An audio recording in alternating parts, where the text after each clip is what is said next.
जो कि बहुत ज़्यादा टैक्सेस की जद में था, स्पेशली ओवरसीज दोस्तों को जो है वो इन्वेस्ट करने पाकिस्तान वापस बुला रहा है और उनके लिए ख़ास रियायत जो है वो टैक्सेस में देने जा रहा है। जी बिस्मिल्लाहिर्रहमानिर्रहीम। शेख आसिफ निसार, सीईओ पाकिस्तान प्रॉपर्टीज, आपकी रियल स्टेट सेक्टर में स्पेशली डीएचएस में आपको हमेशा हमारे इदारे ने अपडेट रखा है। मेरे बाकी कोलीग्स भी आपके साथ फेजेस वाइज जो है वो एरिया वाइज आपसे डिस्कशन में रहते हैं। बात कर लेते हैं पूरा वीक रियल स्टेट सेक्टर में क्या रहा। दोस्तों, शहम गोइयां रूमर्स वो यही इंडिकेट कर रहे हैं और यही इशारे दे रहे हैं कि एफबीआई जो है वो अब रियल स्टेट सेक्टर में जो कि बहुत ज़्यादा टैक्सेस की जद में था, स्पेशली ओवरसीज दोस्तों को जो है वो इन्वेस्ट करने पाकिस्तान वापस बुला रहा है और उनके लिए ख़ास रियायत जो है वो टैक्सेस में देने जा रहा है। वो टैक्सेस की स्लैब्स क्या होंगी वो इंशाल्लाह ताला जब ये पैकेज अनाउंस होगा आपको पता चल जाएगा, लेकिन काफ़ी ज़बरदस्त पैकेज जो है वो ओवरसीज पाकिस्तानियों के लिए डिज़ाइन किया गया है। उम्मीद यही करते हैं कि कहीं इसमें डिले ना आ जाए।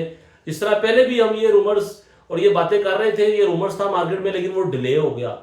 फिर दोबारा हम ये बात कर रहे हैं तो अल्लाह ताला से ये दुआ है कि ये डिले ना हो और इस बार ये नाफिजुल अमल हो जाए, जिससे काफ़ी ज़्यादा रियल एस्टेट सेक्टर में दिलचस्पी रखने वाले और बहुत सारे जो इस बिजनेस से वाबस्ता हैं, जिसमें डेवलपर्स हैं, जिसमें कॉन्ट्रैक्टर हैं, जिसमें मटेरियल्स से रिलेटेड लोग हैं, जिसमें वुड से रिलेटेड लोग हैं, वास्ता या बिल वास्ता तकरीबन 300 350 जो इंडस्ट्री इस रियल एस्टेट सेक्टर से जुड़ी हुई है उसका जो जैम पहिया है वो चलना शुरू हो, इस दुआ के साथ।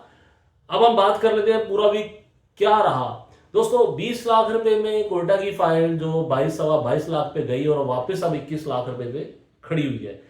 उसी तरह 5 मरला जो 7.25 और 8 पे गई अब वो 9 लाख रुपए पे स्टैंड कर रही है और 10 मरला जो 12.5-13 पे गई है वो 14 लाख पे स्टैंड कर रही है। यानी कि इसका मतलब ये हुआ कि रेट में अभी कमी वाकई हुई है। इसी तरह हम फेज 10 की बात कर लेते हैं। फेज 10 में जो हमारी डीएचए की मैनेजमेंट है वो भी जोर लगा रही है और कोशिश यही है कि रेट्स में जो है ना वो आहिस्ता आहिस्ता इजाफा होना चाहिए कि शहर लाहौर और उसमें डीएचए लाहौर एक पूरा ब्रांड और उसमें 5 मरले का प्लॉट जो है वो फाइल जो है वो उसका रेट जो है आजकल जो एफिडेविट रेट है वो 30 लाख रुपया है। 10 मरला जो है वो एफिडेविट रेट 50 लाख रुपया और एक नाल एफिडेविट रेट जो है वो 94-95 लाख रुपए। ये वो रेट है जिसपे जो है वो रेट डिमांड किए जा रहे हैं मार्केट से, लेकिन जो ऑफर्स हैं वो इससे खासी कम है। ये मैंने आपको जो रेट बताए ना ये बेसिकली डिमांडिंग रेट है, लेकिन जो ऑफर्स हैं वो काफ़ी ज़्यादा नीचे है। इसके बाद हम बात कर लेते हैं डीएचए मुल्तान की। दोस्तों, मुल्तान को हमेशा मैंने प्रायोरिटी पे, क्योंकि मैंने कोई 10 साल 8 साल इस पर काफ़ी ज़्यादा काम किया है तो इस पर मैं समझता हूँ कि छोटी मोटी ग्रिप है मेरी। तो मुल्तान में भी बायर अभी थोड़ा शॉर्ट है, रेट्स में कोई इजाफा नहीं है।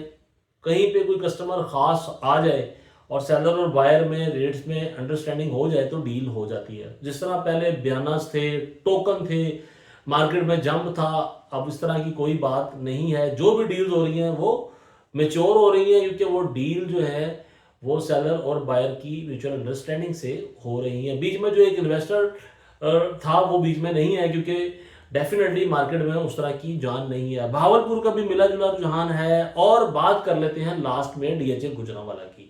दोस्तों, डीएचए गुजरांवाला की न्यूज थी कि वहां पे बैलेट होने वाला है और उस न्यूज के साथ 19 से 20 लाख में बिकने वाली 5 मरला की फाइल 25 लाख रुपए पे गई और इसी तरह दीगर फाइलों में 10 मरला में और 1 कनाल में भी हमने इसी तरह का इजाफा देखा इस न्यूज के बाद कि डीएचए गुजरांवाला जो है वो बैलेट अनाउंस कर रहा है।